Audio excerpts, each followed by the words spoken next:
Damon Caldwell was 41 years old, and for 12 years he had been the invisible infrastructure of his wife's success.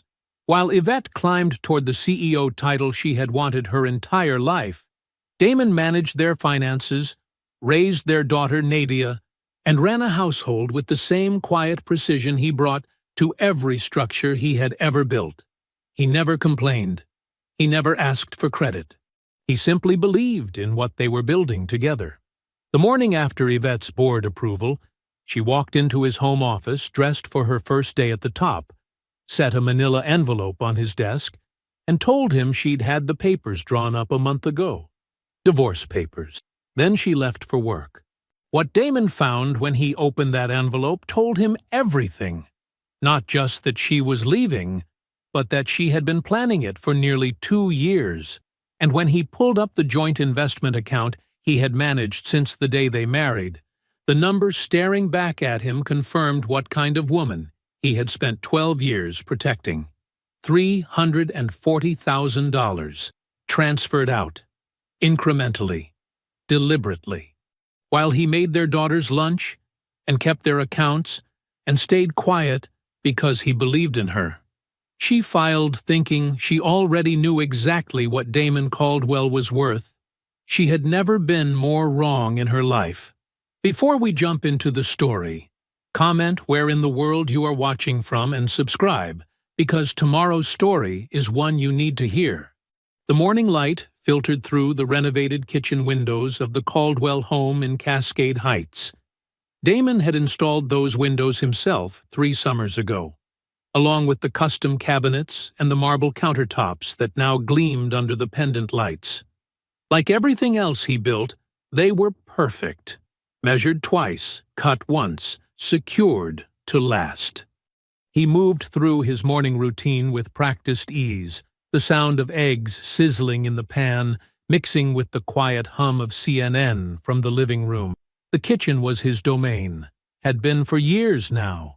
He knew every inch of it, from the slight catch in the refrigerator door he'd been meaning to fix to the exact temperature the burner needed to be for perfectly crispy bacon edges. "Dad, can you check my math?" Nadia asked from her spot at the kitchen island, her worksheet spread out between bites of toast. Her dark curls were pulled back in neat braids, another morning ritual, one they shared before school. "Let me see," Damon said, sliding the eggs onto a plate while glancing at her work. Numbers were their language, had been since she was little. She had his mind for patterns, for seeing how things connected. The sound of heels clicking on hardwood announced Yvette's arrival before she appeared. She moved past them like a well-dressed ghost, her navy suit impeccable, her presence somehow both commanding and absent at the same time. She'd come home late last night after the board approval celebration, smelling of expensive wine and victory. "There's coffee," Damon offered, though she was already reaching for her travel mug. "Thanks," she said, not really looking at him. Her mind was clearly elsewhere, probably already in her new corner office, already living in the future she'd been building toward. Nadia perked up. "Mom, are you going to be home for dinner? We could celebrate." "I'll probably be late again, sweetie." "Big day." Yvette pressed a quick kiss to Nadia's forehead, her lipstick leaving no mark. She'd learned long ago how to touch things without leaving traces. Damon watched this exchange while cleaning up the breakfast dishes, his movements efficient and quiet. He'd learned to make himself smaller over the years, to take up less space as Yvette's presence grew. It wasn't something he'd planned or even really noticed happening. It had just become the shape of things. After getting Nadia off to school, Damon settled into his home office. The morning sun warmed the dark wood of his desk, another piece he'd restored himself. His laptop displayed a consulting bid he'd been reviewing, the kind of work he still did between managing the household and being there for Nadia's after-school activities. The click of Yvette's heels approached again, different now, purposeful. He looked up to see her in the doorway, silhouetted against the hallway light. She looked every inch the CEO she'd just become. Tailored suit, perfect posture, an expression that suggested she was already thinking about her next meeting. She didn't speak immediately. Instead, she stepped forward and placed a manila envelope on his desk. The sound of it hitting the wood surface somehow both soft and final. "I had these drawn up last month," she said, her voice professional, detached. "I think we both know this hasn't been working." Then she was gone, her heels marking her retreat, the front door opening and closing with a quiet finality. The house settled into silence around him. Damon sat completely still, looking at the envelope. It was clean, crisp, unmarked except for a slight crease in one corner. He didn't reach for it, didn't open it. He knew what it contained. You didn't need to be a structural engineer to recognize the shape of demolition when you saw it. His stillness wasn't paralysis. It wasn't shock. It was the practiced pause of a man who built things for a living, who knew that you had to understand the full scope of damage before you could begin repairs, or, in some cases, before you could decide if repair was even the right approach. The morning light continued to move across his desk, catching the edge of the envelope, making its edges glow. Damon remained motionless, his coffee cooling beside him, his mind working with the same precision he applied to load-bearing calculations. This was who he was, a man who thought before he moved, who measured before he cut, who understood that the most critical moments required absolute stillness first. The silence stretched around him, not empty, but full of potential energy, like a building in the moment before the first brick is laid. The envelope opened with a clean tear, like a surgical incision. Damon pulled out the stack of papers, each page crisp and pristine, free of the wrinkles or coffee stains that marked rushed decisions. His eyes moved methodically through the document, reading with the same attention he gave to structural specifications. The language was precise, clinical. Each paragraph laid out their 12 years of marriage like items in a liquidation sale. The house, the one he'd renovated room by room, was marked for Yvette. Primary custody of Nadia would go to her, with his visitation restricted to every other weekend and one weekday evening. The spousal support calculations were based on his current part-time consulting work, as if the engineering license hanging on his wall was merely decorative. This wasn't a document born from last night's celebration. This was architecture. Every clause had been carefully constructed, every asset methodically divided. The date at the bottom confirmed what she'd said. These had been drawn up a month ago, while she was still kissing him goodbye in the mornings and asking about Nadia's math homework. Damon set the papers down and opened his laptop. The familiar banking interface greeted him. He'd managed their joint accounts since before they were married, tracking everything in detailed spreadsheets with the precision his profession demanded. He navigated to their investment account, the one that had been steadily growing for their retirement, for Nadia's college. The numbers didn't make sense at first. The balance was wrong, significantly wrong. He pulled up the transaction history, expanding it to show the past 2 years. What he found made his hands go still on the keyboard. The withdrawals were like perfectly spaced footprints in snow. Every 3 months, just after his quarterly reviews, amounts between $12,000 and $18,000 had vanished. The transfers were timed precisely to fall in the gaps of his attention, each one small enough to not trigger immediate concern if noticed, but adding up to $340,000 over 22 months. He traced the transfers to their destination, a joint account belonging to Yvette and Derek Ashton. The name hit him like a physical thing. Derek Ashton, the CFO she'd brought in 26 months ago. The timing wasn't coincidental. The financial bleeding had started almost immediately after Derek's arrival. The affair wasn't new. The theft wasn't impulsive. This was a strategy that had been executing for almost 2 years while he made breakfast, helped with homework, and kept their home running. Damon reached for his phone, scrolling to Terrence's number. Terrence had been his friend since college, before Yvette, before any of this. He was also one of the best forensic accountants in Atlanta. He he said when Terrence answered, his voice steady. "I need you to come by tonight. Bring your laptop." "Everything okay?" Terrence asked, knowing from Damon's tone that it wasn't. "No, but it will be. Just come by after work." He spent the rest of the day moving through the house like a ghost, touching the things he'd built, seeing them with new eyes, the custom shelving in Nadia's room, the rebuilt deck out back, the kitchen he'd designed around Yvette's love of entertaining. All of it had been infrastructure for a life she'd been dismantling piece by piece. That evening, after Terrence confirmed everything and promised to dig deeper, Damon picked up his phone again. His hands were steady as he dialed Yvette's number. When she answered, he made his voice shake just enough, a precise tremor, like a controlled demolition. "I got the papers," he said, letting his words catch slightly. I need some time to process this. I don't understand, Yvette. 12 years, and you didn't? We didn't even try counseling. I love you. I thought we were happy." The silence on her end lasted 3 seconds. When she spoke, her voice was gentle, almost kind. The relief in it was audible. She believed his performance completely. "Take whatever time you need," she said softly. "I know this is hard. We can talk more when you're ready." They hung up, and Damon set his phone down carefully on his desk. In the quiet of his home office, surrounded by the life he'd built, and the evidence of its systematic dismantling, he sat perfectly still. His stillness wasn't defeat. It was focus, sharp and clear as diamond. The following evening, Terrence's sedan pulled into Damon's driveway just after 7.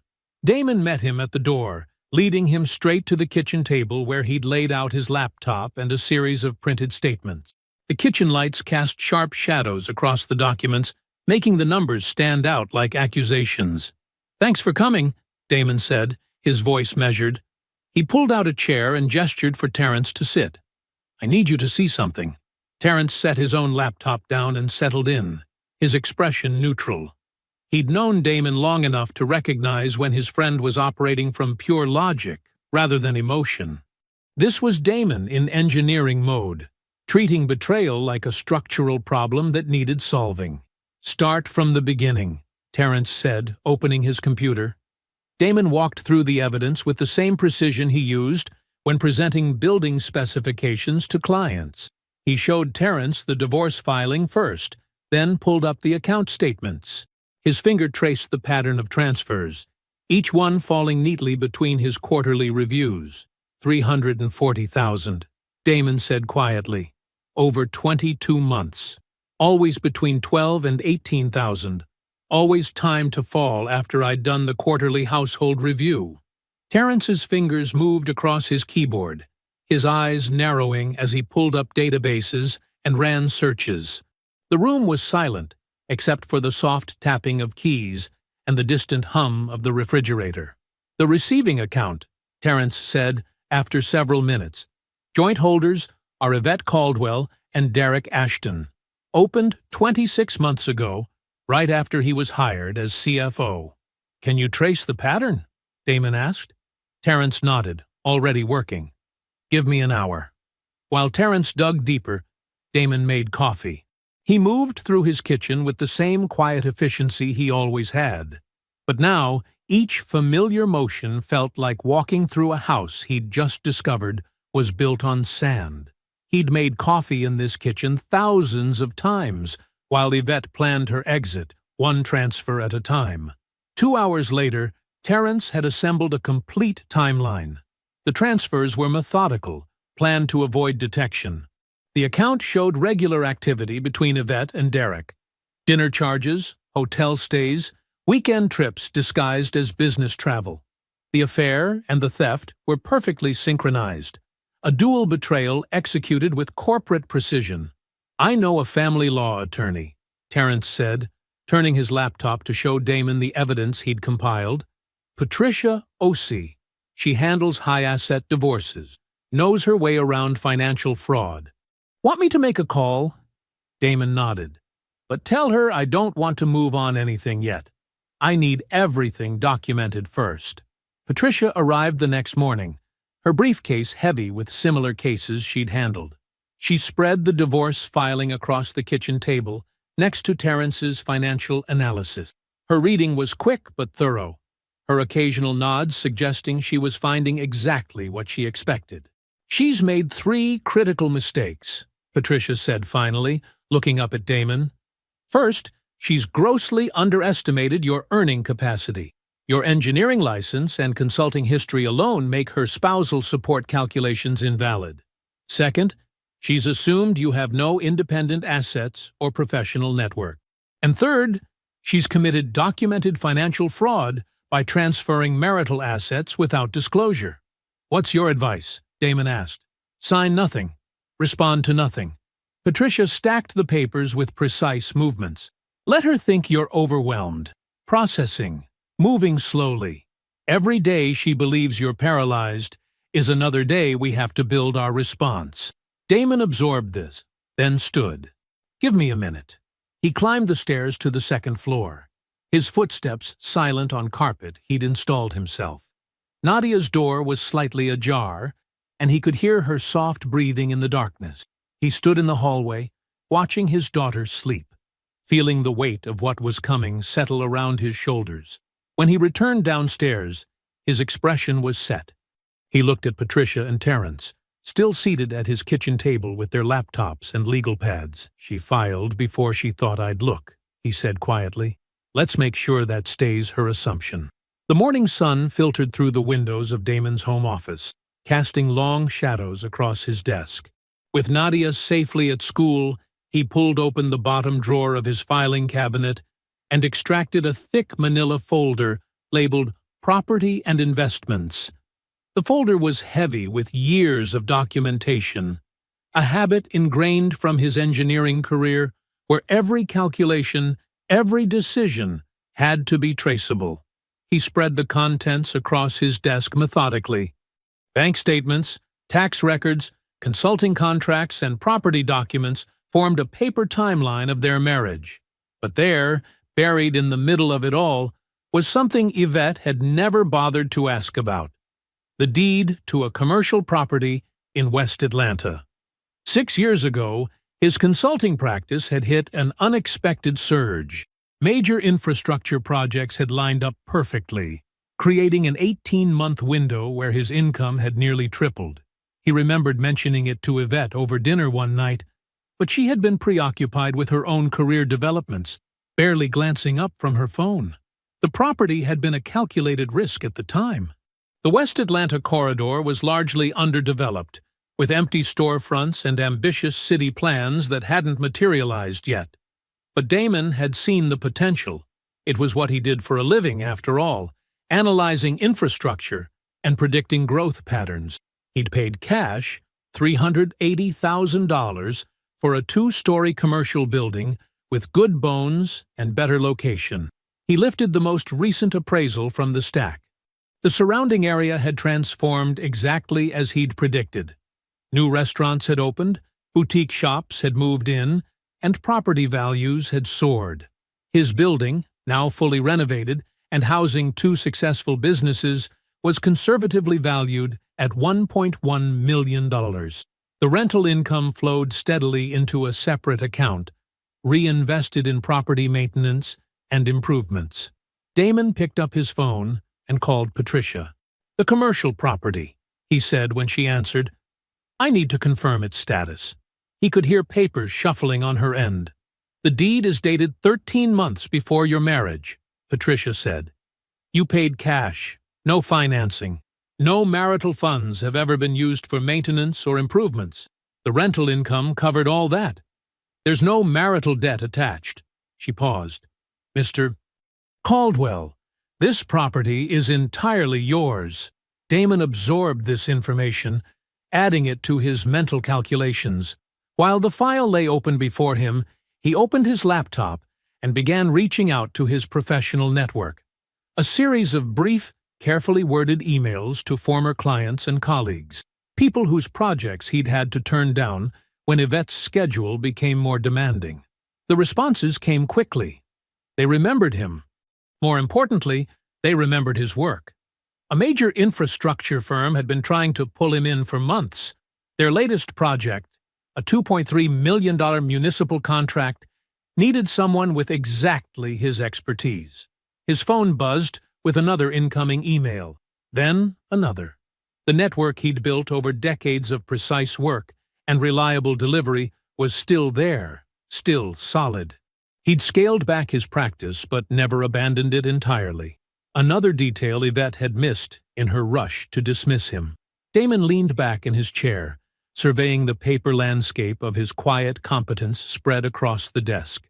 The property deed, the consulting contracts, the appraisals and rental agreements, years of careful documentation and strategic patience, all invisible to a woman who had stopped seeing him long ago. He thought about Yvette in her CEO office, probably sitting in meetings right now, confident she had assessed his worth correctly. She had looked at his scaled-back consulting work and seen limitation. She had noticed his focus on their home and assumed confinement. She had measured his patience and mistaken it for passivity. With deliberate movements, Damon gathered the documents and returned them to their folder. The property deed went on top, its legal language stark and clear. He closed the file slowly, feeling its weight in his hands. The weight of all the things his wife had never bothered to see. "I was never small," he said quietly to the empty office. "You just stopped looking." Patricia's downtown office occupied a corner suite in a glass and steel high-rise, its conference room offering sweeping views of Atlanta's skyline. Damon arrived precisely on time, carrying 2 accordion files and his laptop. He began laying out documents with the same methodical precision he applied to engineering projects, each category in its own space, everything accessible, nothing hidden. "Walk me through it all," Patricia said, settling into her chair with a legal pad. Her voice carried the calm authority of someone who had seen thousands of cases and knew exactly how to build an ironclad strategy. Damon started with his consulting history, spreading out contracts and client testimonials across the polished conference table. "I scaled back 5 years ago to support Yvette's schedule, but I never stopped completely. These are my major projects from the last decade." He pulled out a particularly substantial contract. "This municipal infrastructure project? I led the structural analysis team. The client still calls me for consultations." Patricia studied the documentation carefully, making detailed notes. "Your earning capacity is significantly higher than what her filing suggests. We can easily reconstruct your true professional value using these contracts and client relationships." She looked up at him. "She built her entire strategy on the assumption that you had limited yourself permanently." "That's not all," Damon said, opening the second file. He laid out the commercial property documentation, the original deed, renovation records, tenant agreements, and current appraisal. "I purchased this 13 months before we married. Cash transaction, no financing. The rental income has covered all maintenance and improvements." Patricia's eyes sharpened as she reviewed the property records. "This is completely separate from marital assets. The timing of the purchase and the absence of marital funds in its maintenance makes it presumptively yours." She made another note. "The current value is significant." "Did she know about this?" "She never asked," Damon said quietly. "I mentioned the purchase once, but she wasn't interested in the details of my work by then." "And the fraudulent transfers?" Patricia pulled out the forensic analysis Terrence had prepared. 22 months of systematic withdrawals, carefully timed to avoid detection. This isn't just divorce strategy. This is civil financial fraud. "We can pursue full recovery, plus damages." As they were reviewing the transfer documentation, Damon's phone buzzed. He glanced at it. An email from Marcus Chen, the lead partner at Infrastructure Solutions, one of the largest municipal engineering firms in the Southeast. They had a new contract that needed his expertise. A 3-year, $2.3 million engagement with renewal options and potential partnership consideration. "Perfect timing," Patricia said, reading his expression. "This further establishes your professional position." How do you want to handle it? Damon composed a careful response to Marcus, asking them to hold the offer for 2 weeks while he resolved a personal matter. We don't show this card yet, he said. Let Yvette keep believing what she assumed about my career prospects. Patricia nodded approvingly. You understand strategy. Now, about these transfers, we need to establish a clear timeline of when they began relative to her promotion track at Harmon Lux. The correlation between her career advancement and her systematic draining of marital assets tells a compelling story. They spent the next hour mapping out the legal approach. Patricia built a timeline on her whiteboard, connecting the financial fraud to the broader pattern of deception. Your wife made 2 critical mistakes, she said finally. She assumed you wouldn't look closely at the accounts, and she dramatically underestimated your independent financial position. Damon gathered his documents with the same care he'd shown laying them out. The morning sun had shifted, casting different shadows across the conference room. She's been making assumptions about me for years, he said. I think it's time we let her keep making them for just a little longer. Leaving Patricia's office, he pulled out his phone and called Terrence. His friend answered on the first ring. I need you to dig deeper into Harmon Lux, Damon said without preamble. Focus on the financial structure of Yvette's promotion to CEO. Look at board approvals, any unusual transactions, especially anything involving Derek Ashton's department. You think there's more? Terrence asked. People who get comfortable taking what isn't theirs rarely stop at one account, Damon replied. And Derek's been CFO for 26 months. That's a lot of time to build patterns. Give me a week, Terrence said. I'll have something for you. 3 days after the meeting with Patricia, Damon's phone lit up with Terrence's name. His friend's voice was carefully neutral.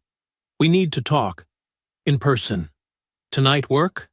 Hours later, they sat at Damon's kitchen table, the house quiet except for the soft hum of the dishwasher. Nadia was asleep upstairs, her homework finished, her routine maintained despite everything shifting beneath the surface. Terrence spread documents across the table with precise movements, each paper positioned deliberately. This goes beyond the marital accounts, Terrence said, his voice low. Way beyond. Harmon Lux is in pre-IPO registration. They're positioning for a public offering within 18 months. He pulled out a series of financial records. But there's something wrong with their disclosure filing. Damon leaned forward, studying the documents. Years of reviewing structural analyses had taught him to spot patterns in complex data. Show me. When they structured Yvette's CEO appointment, there were a series of transactions through a vendor account. Terrence pointed to highlighted entries. The account is controlled by Derek's department. On paper, it looks like standard operational expenses, but when you trace the money, he laid out another document. It went to clear personal debts, Yvette's debts, Derek's debts, over $800,000 of company funds, redirected through fake vendor invoices. Damon sat back, processing, during a pre-IPO period, which makes it securities fraud. Terrence's finger traced the transaction dates. The timing matches perfectly with her appointment. And here's the thing. These transactions required board-level approval. Philip Harmon either knew or deliberately chose not to know what his daughter and her CFO were doing. He handed her the company, Damon said quietly, and she treated it the same way she treated our marriage, like something to be stripped for parts. I've got a colleague who specializes in pre-IPO compliance issues, Terrence added. We can have an exploratory conversation. No formal filing yet, just establishing options. Damon nodded slowly. Do it, but keep it unofficial for now. He studied the documents again, seeing not just numbers, but leverage points, structural weaknesses in the edifice Yvette had built. I need to talk to Philip first. The next morning, Damon drove to the Harmon house in Buckhead, the house where Yvette grew up, where he'd spent countless family dinners in happier times. Philip answered the door himself, his expression guarded, but not unwelcoming. Can we talk? Damon asked simply. They sat in Philip's study, a room lined with books and achievements, the foundation of everything Yvette had inherited. Damon didn't pull out documents. He didn't make accusations. He simply looked at his father-in-law and asked, "Did you know she had this planned for a while, sir?" The silence stretched between them, heavy with unspoken understanding. Philip's face showed a flicker of shame before settling into resignation. He didn't answer, but his silence said everything. "Thank you for your time," Damon said, standing. He meant it sincerely. Philip's wordless confirmation was exactly what he needed. That evening, after Terence confirmed his colleague was willing to have an informal discussion about securities compliance issues, Damon sat alone in his home office. The house was quiet again, Nadia asleep upstairs, her world still intact despite the tremors building beneath it. He spread everything across his desk, the marital account records showing Yvette's systematic theft, the commercial property documentation she never knew about, the consulting contracts proving his true earning capacity, and now the Harmon Lux records revealing corporate fraud. Each piece was a card in his hand, and he held them all. The weight of this knowledge settled around him like familiar gravity. He had spent years building things to last. Buildings, investments, his daughter's sense of security. Now he would use that same patience to dismantle what needed to fall. He wouldn't play these cards randomly. He wouldn't play them in anger. He would play them precisely, strategically, each revelation timed for maximum effect. Yvette had spent years underestimating him, seeing only what she expected to see. She had no idea he'd been building this moment, without even knowing he needed to. 2 weeks had passed since Yvette handed Damon the divorce papers when his phone buzzed with a text from her. "We should discuss transitioning the household. Coffee tomorrow? Also, I've been looking at some rental listings that might work for you." Damon read the message twice, noting her careful choice of words. Not their household. The household.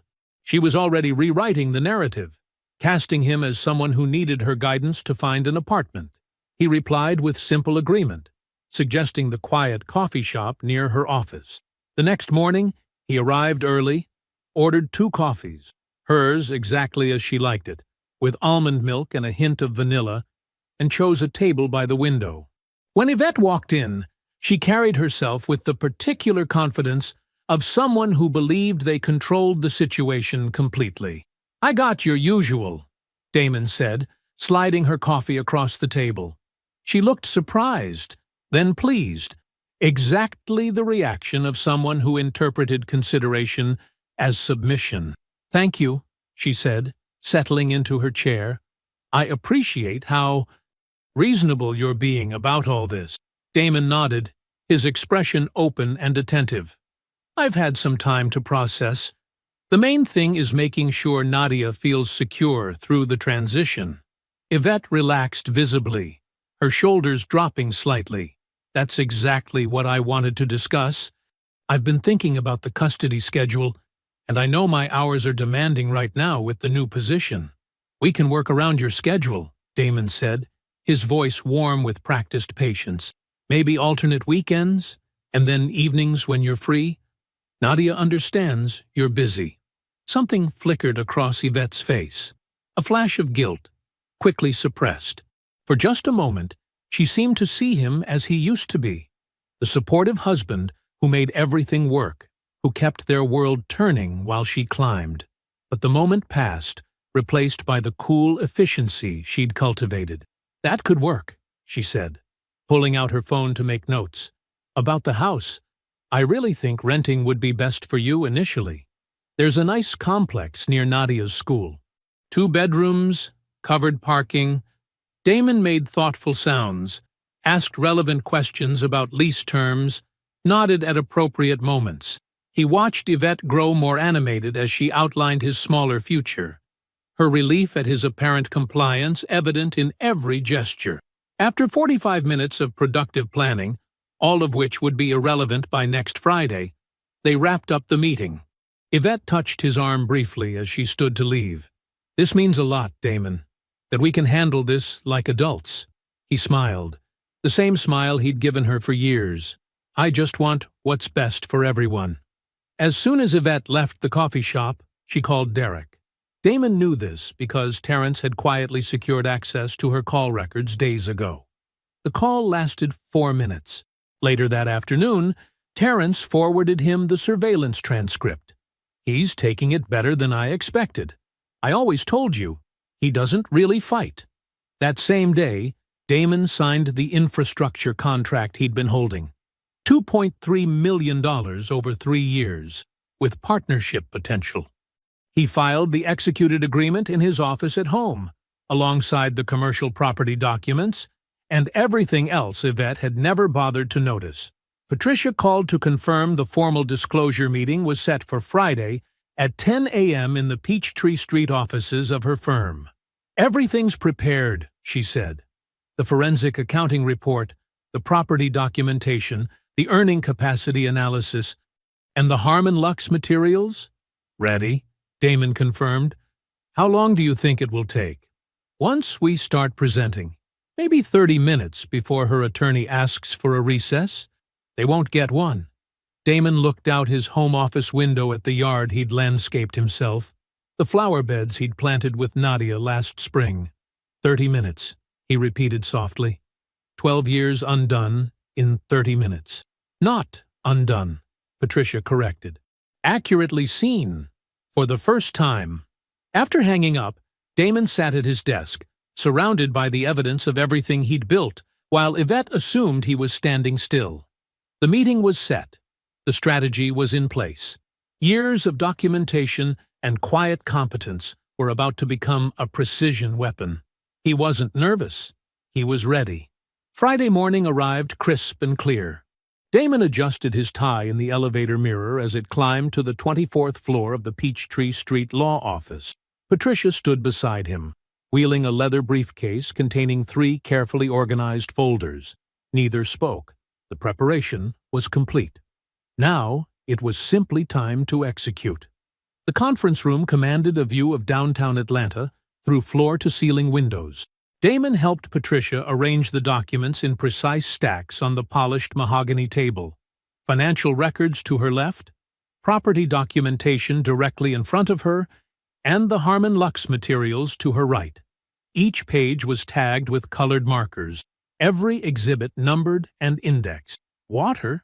Patricia asked, gesturing to the crystal pitcher on the credenza. "I'm good," Damon replied, taking his seat. He adjusted his cuffs, a habit from years of client presentations. The room felt familiar. He'd sat in hundreds of conference rooms like this one, reviewing structural plans and contract terms. The only difference was that today, he was the architecture. At exactly 10 a.m., Yvette arrived with her attorney, Harrison Wells, from one of Atlanta's most prestigious firms. Yvette wore a cream-colored blazer that probably cost more than most people's monthly mortgage. She carried herself with the particular confidence of someone who believed they were about to efficiently conclude an unpleasant task. "Good morning," Wells said, setting his briefcase on the table. "Shall we begin with a review of the marital assets?" "Of course," Patricia replied, her tone professionally neutral. "I have prepared a complete disclosure package." She slid the first folder across the table. Wells opened it, and Damon watched the subtle shift in his expression as he began reading. The attorney's eyebrows lifted slightly at the earning capacity analysis, documentation of Damon's consulting history, client testimonials, and the network of professional relationships he'd maintained even while scaling back. Yvette leaned forward, frowning. This wasn't the modest asset schedule she'd expected. Patricia continued methodically, sliding the commercial property documentation across next. "This is the deed and current market valuation for Mr. Caldwell's commercial property in West Atlanta, purchased outright before the marriage. Current value, $1.1 million with established tenant income." Yvette's head snapped up. "What property?" "The one you never asked about," Damon said quietly. It was the first time he'd spoken. Patricia proceeded without pause, presenting the executed infrastructure contract. Mr. Caldwell's new consulting engagement, $2.3 million over 3 years, with partnership options. Wells was already reaching for his legal pad, but Patricia wasn't finished. She opened the third folder and began laying out the forensic accounting analysis. 22 months of systematic transfers from the marital accounts to the joint account belonging to Yvette and Derek Ashton. We have documented $340,000 in undisclosed transfers, Patricia stated. The pattern suggests deliberate concealment. I'd like to request a brief recess, Wells interjected. No, Patricia said simply. We're not finished. She placed the final document on the table. The Harmon Lux analysis detailing the company fund misappropriation, the vendor account manipulation, and the pre-IPO disclosure violations. The room went completely still. This material, Patricia continued, has been reviewed by Securities Compliance Counsel. No regulatory filing has been made. That decision remains in Mr. Caldwell's discretion. Yvette's carefully maintained composure cracked.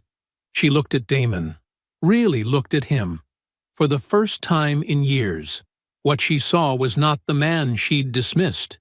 He sat perfectly straight, perfectly calm, radiating a quiet power she'd somehow never noticed. Damon met her gaze and spoke directly to her. I supported everything you built. I asked for nothing. You planned this for 2 years while I made Nadia's lunch and kept your accounts and stayed quiet because I believed in us. I need you to understand that I see all of it. I need you to understand who you decided to underestimate. He stood up, adjusted his suit jacket with the same careful precision he'd always brought to everything, and walked out. Patricia remained to handle the details. Yvette sat in the conference room after Damon's departure, her expensive blazer suddenly feeling like costume jewelry. Wells was already speaking in careful tones about managing expectations and limiting exposure, but Yvette barely heard him. The expression on her face wasn't grief. It was the particular look of someone who has just realized the game they thought they were winning was never theirs to win. Patricia's office called early Monday morning. Yvette's counsel wants to discuss settlement terms. They're looking to move quickly. I imagine they are, Damon replied, his voice calm.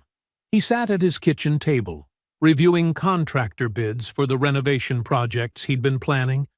The morning sun streamed through the windows he'd installed himself years ago. The negotiations proceeded with remarkable speed. Wells, understanding the devastating exposure his client faced, approached the process with uncharacteristic flexibility. Each point of contention dissolved under the weight of what Patricia held in her files.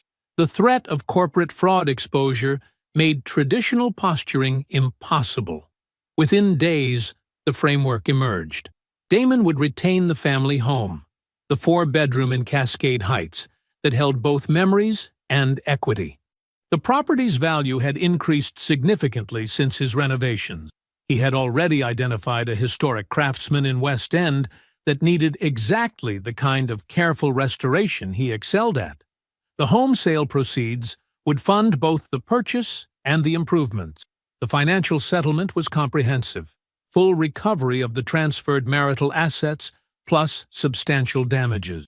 Patricia had calculated the interest meticulously, accounting for both the direct transfers and the opportunity costs. The final number made Wells wince, but he didn't argue. Custody arrangements proved equally decisive. Damon received primary physical custody of Nadia. Yvette's visitation schedule would work around his, a complete reversal of her original filing's assumptions. The judge, reviewing the documentation of Damon's consistent presence in Nadia's life against Yvette's increasingly absent one, approved without hesitation. While the divorce proceedings moved toward conclusion, parallel tremors shook Harmon Lux.